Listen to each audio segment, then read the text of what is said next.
Ada beberapa hal yang membedakan antara fertilisasi pada hewan mamalia dengan fertilisasi pada sea urchin. Yang pertama adalah lokasi tempat terjadinya fertilisasi.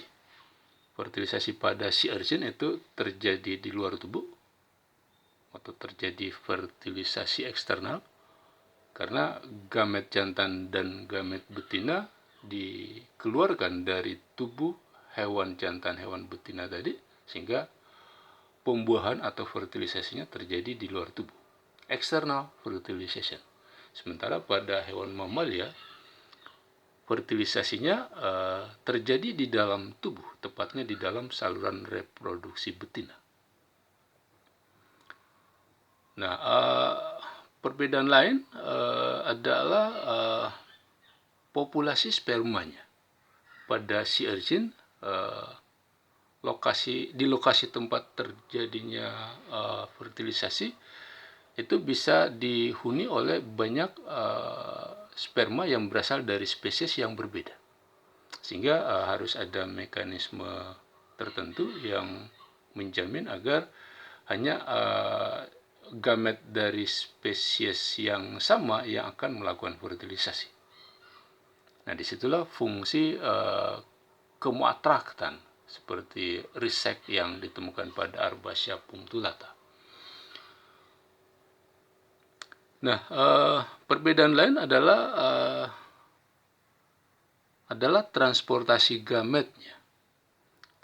Pada mamalia, gamet-gamet yang akan melakukan fertilisasi harus bergerak menuju ke tempat terjadinya fertilisasi, yaitu pada saluran telur atau oviduct. Jadi ovum yang diovulasikan dari ovarium harus masuk ke dalam oviduct, dan sperma yang masuk melalui liang vagina itu harus bergerak melintasi cervix, uterus hingga mencapai oviduct, tempat terjadinya fertilisasi itu. Sementara pada sea urchin gametnya bertemu di luar tubuh, tidak di dalam tubuh organisme itu. Nah, hal lain yang membedakan antara mamalia dengan sea urchin adalah terjadinya kapasitasi sperma pada mamalia. Jadi sebelum sperma mamalia bisa membuahi sel telurnya, maka sperma itu harus melakukan satu proses yang disebut dengan kapasitasi. Ini tidak terjadi pada sea urchin. Nah, meskipun kedua spesies ini pergerakan spermanya berlangsung secara kemotaksis, dirangsang oleh adanya kemuatraktan, tapi motilitas sperma pada mamalia itu bisa bergerak secara termotaksis, dan itu tidak terjadi pada sea urchin. Termotaksis ini adalah pergerakan sperma berdasarkan perbedaan suhu yang terdapat pada bagian saluran reproduksi yang berbeda. Jadi ada perbedaan suhu antara satu bagian saluran reproduksi dengan bagian saluran reproduksi yang lain. Di samping itu, pada mamalia motilitas spermanya akan mengalami hiperaktivasi, terutama ketika sperma itu mendekati sel telur. Jadi ketika sperma berada di sekitar sel telur, maka motilitas sperma mamalia akan mengalami hiperaktivasi. Perbedaan yang lain adalah tempat terjadinya pengenalan sperma dengan sel telur. Kalau pada sea urchin, proses pengenalan sperma dan sel telur itu terjadi pada selaput vitelin, maka pada mamalia pengenalan sperma dengan sel telur terjadi pada zona pellucida. Itu beberapa hal yang membedakan antara fertilisasi pada mamalia dengan fertilisasi pada sea urchin. Kalau kita review kembali struktur telur mamalia, maka bisa terlihat bahwa di sisi luar selaput sel telur ada zona pellucida. Pada lapisan zona pellucida inilah terjadi proses pengenalan sperma dengan sel telur. Nah, yang lain adalah di luar zona pellucida ada sel-sel kumulus. Ada sel-sel kumulus yang ikut terbawa bersama dengan oosit ketika telur tersebut diovulasikan. Nanti kita akan lihat bahwa sel-sel kumulus yang membungkus oosit ini berfungsi untuk menghasilkan kemoatraktan progesteron yang membimbing pergerakan spermatozoon menuju ke sel telur ini.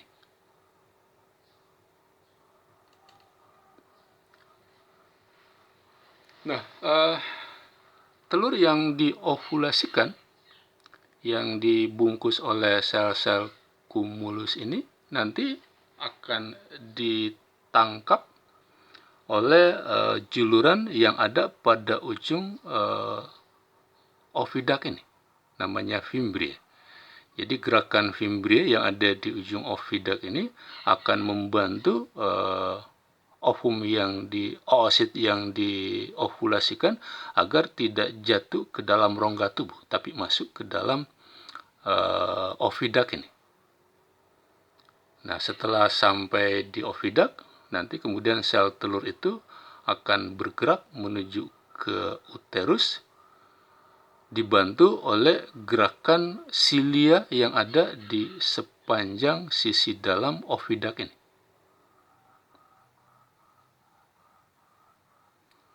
Nah, biasanya fertilisasi itu terjadi pada sepertiga bagian ujung oviduct ini.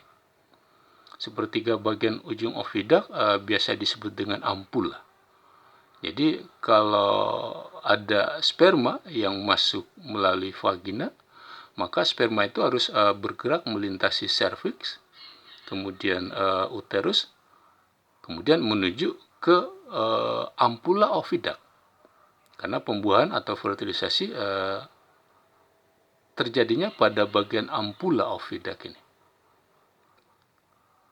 Nah, tentu pergerakan sperma menuju ke ampula oviduct itu membutuhkan bantuan karena motilitas sperma tidak cukup untuk menyebabkan sperma bisa mencapai ampula oviduct.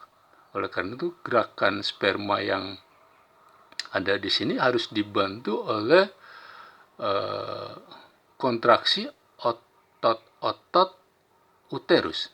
Jadi kontraksi otot uterus itu membantu pergerakan sperma untuk mencapai daerah ampula oviduct ini.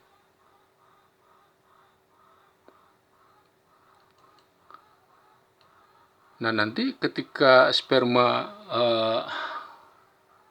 berada di sekitar sel telur atau sudah masuk ke daerah kumulus oosit, maka akan terjadi hiperaktivasi. Jadi gerakan spermatozoa motilitasnya akan meningkat supaya sperma itu bisa menembus sel-sel kumulus untuk mencapai lapisan telur yang lebih dalam. Oleh karena itu, hiperaktivasi motilitas ketika sperma mendekati sel telur atau berada di sekitar sel telur itu sangat diperlukan. Nah, gerakan sperma di samping dituntun oleh kemoatraktan yang dihasilkan oleh sel kumulus tadi, juga dituntun oleh perbedaan suhu antar bagian-bagian saluran reproduksi betina ini.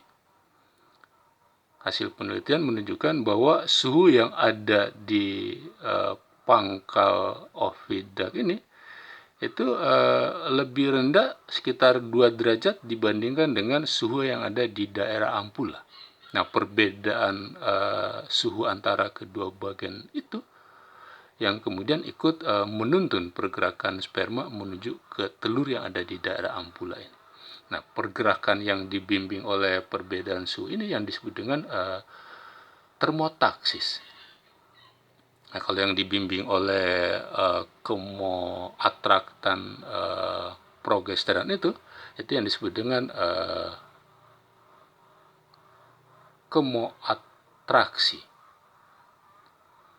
kemoatraksi.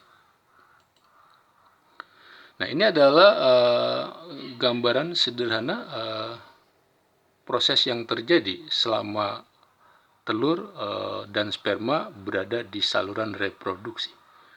Jadi ketika telur diovulasikan dari ovarium, kemudian menuju ke ujung ovidak, nanti telur ini akan bergerak menuju ke arah uterus dibantu oleh gerakan silia yang ada di sepanjang sisi dalam ovidak ini. Nanti akan menuju ke daerah ampula, kemudian sperma yang masuk melalui vagina akan bergerak melintasi serviks, kemudian uterus sampai menuju ke daerah ampula ovidak. Nah, pembuahan itu atau fertilisasi itu terjadi di daerah ampula ini. Nah, fertilisasi terjadi sekitar setengah hari atau sampai 1 hari setelah ovulasi. Nah, kalau fertilisasi berhasil terjadi di daerah ampula ini, maka sigot akan bergerak melanjutkan pergerakannya menuju ke daerah uterus, dan pada jam ke-30 setelah ovulasi, sigot itu sudah membentuk 12 tomer. Jadi sigotnya sudah terdiri atas 2 sel. Pembelahan terus terjadi hingga pada hari ketiga sigot sudah berada di pangkal ovidak, batas antara uterus dan ovidak. Nanti pada hari keempat atau hari kelima, sigot ini sudah dalam tahap blastokista. Kemudian pada hari ke-6, blastokista ini sudah mulai melakukan implantasi pada dinding endometrium uterus. Itu gambaran sederhana proses pertemuan sperma dengan ovum dan pergerakannya dari ujung ovidak menuju ke uterus sampai terjadi implantasi. Nah, seperti yang disampaikan sebelumnya bahwa sperma mamalia yang baru diejakulasikan itu tidak mampu melakukan fertilisasi pada telur. Itu terjadi karena molekul yang ada pada permukaan sperma yang dikenali oleh reseptor yang ada pada selaput telur itu tertutup oleh protein, karbohidrat, dan lipid. Sehingga kemudian supaya sperma bisa dikenali oleh molekul yang ada pada selaput telur, maka molekul-molekul yang melekat pada bagian yang dikenali oleh sel telur itu harus dibuang. Proses pembuangan molekul-molekul tersebut disebut dengan proses kapasitasi. Jadi kapasitasi ini terjadi di sepanjang saluran reproduksi betina, mulai dari liang vagina, dilanjutkan ke uterus sampai ke ovidak. Jadi proses kapasitasi berlangsung di sepanjang perjalanan sperma menuju ke telur yang ada di ovidak. Nah, kapasitas ini bisa terjadi secara in vitro pada proses pembuatan bayi tabung misalnya. Sperma yang baru dikeluarkan oleh pria itu harus dikapasitasi dulu sebelum dipertemukan dengan sel telur. Nah, proses kapasitasi in vitro ini menggunakan cairan oviduct dan protein albumin. Nanti kemudian ada beberapa hal yang terjadi dalam proses kapasitasi. Di samping terjadinya perubahan komposisi karbohidrat, lipid, dan protein membran, juga terjadi perubahan potensial membran. Potensial membran berubah menjadi lebih negatif. Kalau pada sel normal potensial membrannya ada di angka minus 70 mV, maka sperma yang mengalami kapasitasi, potensial membrannya malah semakin negatif. Nah, perubahan lain yang terjadi selama kapasitasi, proses lain yang terjadi selama kapasitasi adalah fosforilasi protein, perubahan pH internal sperma, dan aktivasi enzim. Kapasitas sendiri bersifat sementara. Jadi kalau ada sperma yang sudah terkapasitasi, kemudian kondisinya bisa berubah menjadi kembali tidak terkapasitasi setelah periode waktu tertentu.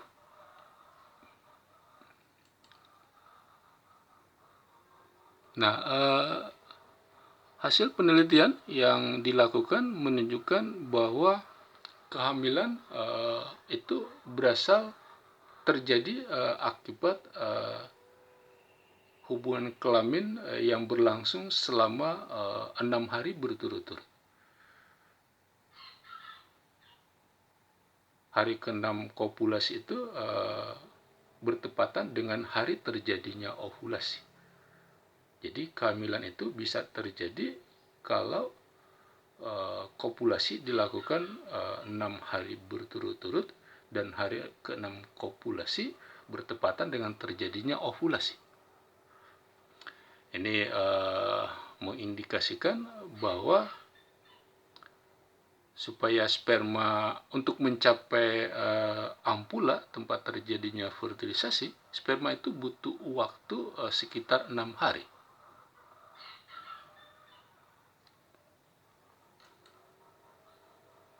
Nah, proses kapasitasi kalau masih disederhanakan adalah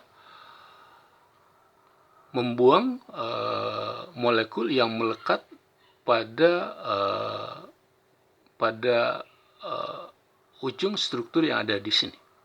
Jadi kalau ini adalah molekul yang dikenali oleh reseptor yang ada pada membran pada selaput telur, maka molekul yang melekat di ujung struktur ini harus dibuang. Karena ketika sperma berada di dalam epididymis, nanti protein dan karbohidrat yang ada pada cairan epididymis akan melekat di ujung molekul ini. Nah, begitu sperma mau diejakulasikan, maka cairan semen juga menambahkan protein lain pada ujung ini. Sehingga kalau protein tersebut tetap ada di struktur ini, maka sperma tidak bisa dikenali oleh reseptor yang ada pada selaput telur. Oleh karena itu, molekul-molekul yang ada di bagian ujung ini harus dilepaskan. Nah, proses pelepasan molekul yang ada di ujung struktur ini harus dilakukan agar terbuka dan bisa dikenali oleh reseptor yang ada pada selaput telur. Nah, itu yang disebut dengan proses kapasitasi.